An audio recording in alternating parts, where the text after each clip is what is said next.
మనము పెండ్లి విందుకు వెళ్ళినప్పుడు మంచి వస్త్రములు ధరించుకొని సిద్ధ మనసు కలిగి వెళ్ళాలి కదా.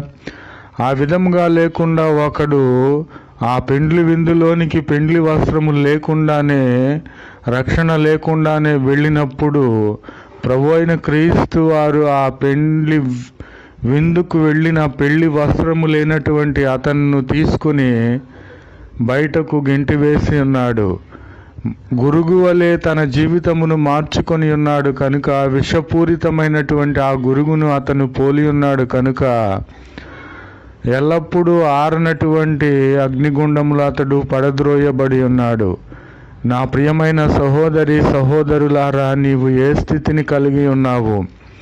ఏ స్థితిలో నీవు కలిగి నటిస్తూ ఉన్నావు? మనుష్యుల ఎదుట నేను ప్రభువుని పోలి ఉన్నానని గోధుమ వలె నిష్కలంకము